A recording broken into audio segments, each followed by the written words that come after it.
அனைவருக்கும் இனிய காலை வணக்கங்கள். நீங்கள் இணைந்து கொள்வது நியூஸ் பஸ்டின் காலை நேர பிரதான செய்திகளுடன். பிறந்திருக்கும் இந்த நாள் உங்கள் அனைவருக்கும் மகிழ்ச்சி பொங்கும் நாளாக அமைய வேண்டும் என நாம் பிரார்த்திக்கின்றோம். இன்றைய காலை நேர பிரதான செய்திகளோடு நான் டில்ஷாட் தேவதாசன். இன்றைய விரிவான செய்திகளுக்கு முன்னர் முதலில் தலைப்பு செய்திகள்.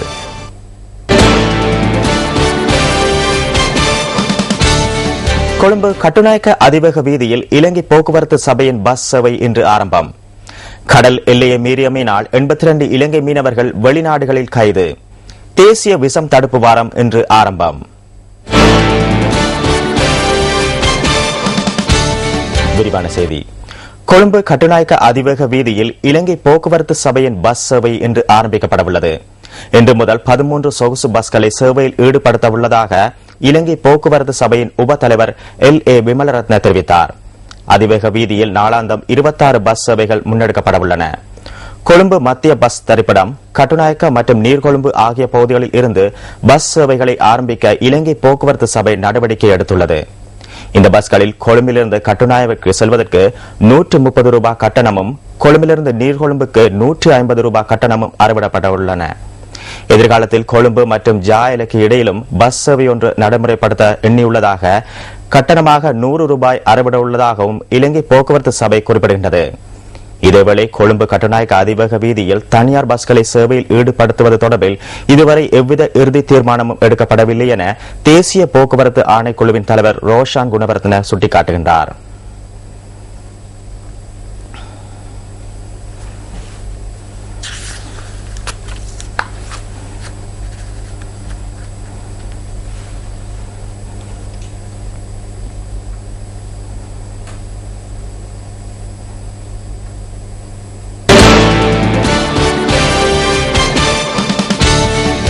கடல் எல்லையை மீறியமையினால் 82 இலங்கை மீனவர்கள் வெளிநாடுகளில் கைது செய்யப்பட்டுள்ளதாக கடற்றொழில் திணைக்களம் தெரிவிக்கின்றது. இவர்களின் 16 படகுகளும் கைப்பற்றப்பட்டுள்ளதாக திணைக்களத்தின் பணிப்பாளர் நாயகம் நிமல் ஹெட்டியாராச்சி கூறுகின்றார். இந்தியா, மியான்மர் மற்றும் மொரிசியஸ் ஆகிய நாடுகளில் இலங்கை மீனவர்கள் கைது செய்யப்பட்டு தடுத்து வைக்கப்பட்டுள்ளனர். 63 மீனவர்கள் இந்திய கடற்பரப்பில் கைது செய்யப்பட்டுள்ளதாக கடற்றொழில் திணைக்களம் சுட்டிக்காட்டுகின்றது. வெளிநாடுகளில் கைது செய்யப்பட்டுள்ள மீனவர்களை விடுவிப்பதற்காக ராஜாந்தந்திர மட்டத்தில் கலந்துரையாடி வருவதாக திணைக்களத்தின் பணிப்பாளர் நாயகம் குறிப்பிடுகின்றார். அடுத்த சில வாரங்களுக்குள் கைது செய்யப்பட்டுள்ள மீனவர்களை விடுவிப்பதற்கு எதிர்பார்த்துள்ளதாகவும் கடற்றொழில் திணைக்களத்தின் பணிப்பாளர் நாயகம் நிமல் ஹெட்டியாராச்சி மேலும் தெரிவித்தார்.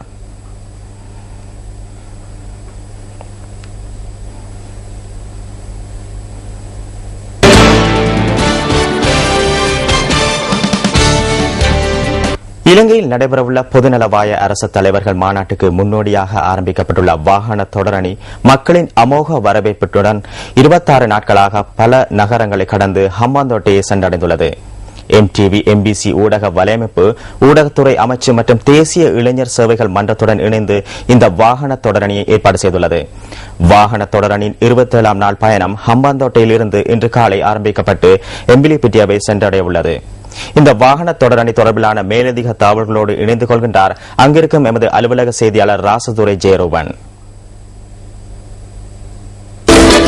பொதுநலவாய அரசு தலைவர்கள் மாநாட்டை முன்னிட்டு நாடு பூராகவும் வலம் வந்துகொண்டிருக்கும் நமது வாகன தொடரணி இன்றைய தினம் 27வது நாளாக தென் மாகாணத்தின் தலைநகராக ஹம்பாந்தோட்டை நகரிலிருந்து நமது பயணத்தை ஆரம்பிக்க உள்ளோம். இன்று காலை 9 மணிக்கு ஹம்பாந்தோட்டை நகர மத்தியில் நடைபெற உள்ள நிகழ்வுகளின் பின்னர் நாம் இங்கிருந்து அம்பிலிபிட்டிய நகர் நோக்கி நகர்ந்து செல்ல உள்ளோம். இன்றைய தினம் நம்முடன் இணைந்து நமக்கான கௌரவத்தினையும் பொதுநலவாய அரசு தலைவர்கள் மாநாடு சிறப்பாக நடைபெறுவதற்கான உங்களது வாழ்த்து செய்திகளையும் தெரிவிக்கக்கூடிய அரிய சந்தர்ப்பம் ஹம்பாந்தோட்டை மற்றும் அம்பிலிபிட்டிய வாழ் மக்களுக்கு கிட்ட உள்ளது. சந்தர்ப்பத்தை தவற விடாத எங்களோடு ஒன்றிணைந்து இலங்கை திருநாட்டில் நடைபெற உள்ள பொதுநலவாய மாநாடு சிறப்பாக நடைபெறுவதற்கான உங்களது வாழ்த்து செய்திகளை தெரிவிக்குமாறு நாங்கள் அன்புடன் அழைப்பு கொடுக்கின்றோம். தொடர்ந்தும் வழமை போல் இன்றைய தினமும் வாகன தொடரணியின் நகர்வுகள் தொடர்பான செய்திகளை உடனுக்குடன் வழங்க உள்ளோம். நியூஸ் செய்திகளுக்காக ராசதுரை ஜெயரூபன், ஹம்பாந்தோட்டை நகரிலிருந்து.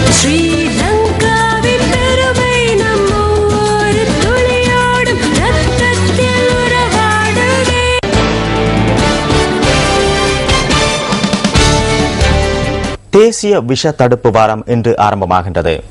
விஷம் உட்செல்வதால் இலங்கையில் வருடாந்தம் 1,20,000 பேர் வரையில் வைத்தியசாலைகளில் சிகிச்சை பெறுவதாக சுகாதார அமைச்சு தெரிவித்துள்ளது.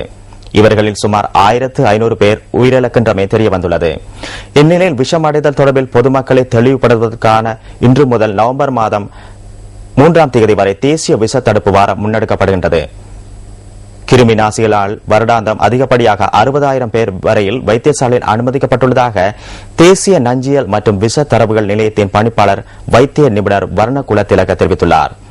மருந்துகள் மற்றும் வேறு வழிகளில் விஷம் உட்செல்வதால் 20,000 பேர் வைத்தியசாலையில் சிகிச்சை பெறுவதாக சுகாதார அமைச்சு குறிப்பிட்டுள்ளது. மேலும் பாம்பு தீண்டுவதன் காரணமாக 40,000 பேர் வைத்தியசாலையில் அனுமதிக்கப்பட்டு சிகிச்சை பெறுவதாகவும் தேசிய நஞ்சியல் மற்றும் விஷ தரவுகள் நிலையம் சுட்டிக்காட்டியுள்ளது.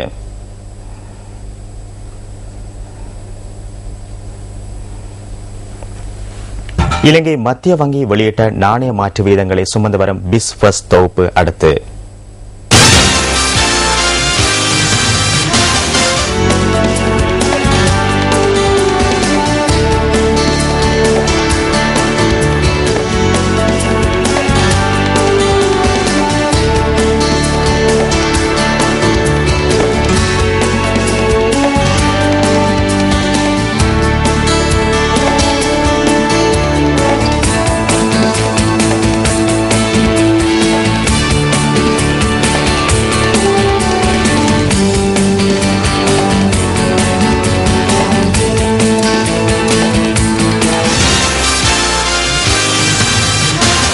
வெதர் ஃபர்ஸ்ட் தொகுப்பு அடுத்து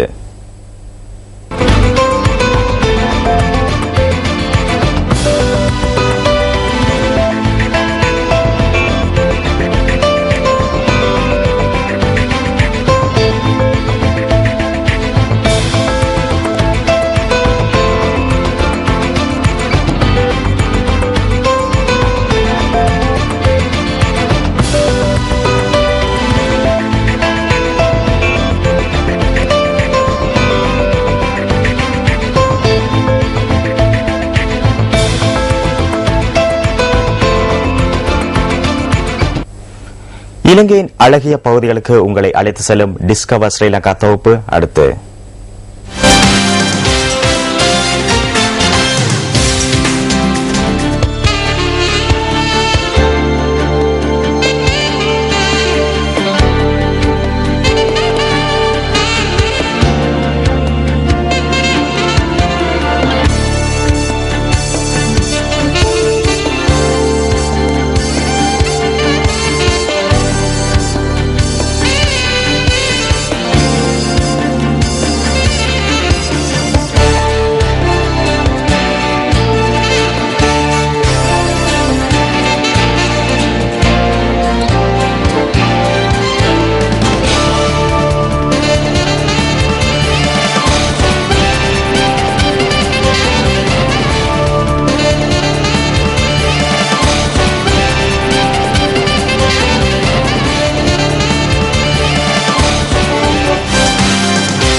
அந்த அழகிய காட்சிகளுடன் நியூஸ் ஃபர்ஸ்டின் காலை நேர பிரதான செய்தி நிறைவு பெறுகின்றது.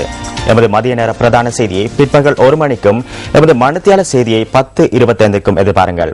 மலர்ந்திருக்கும் இந்த நாள் அனைவருக்கும் இனிய நாளாக அமைய வேண்டும் என மீண்டும் வாழ்த்துக்களை தெரிவித்துக் கொண்டு விடைபெறுகின்றோம். வணக்கம்.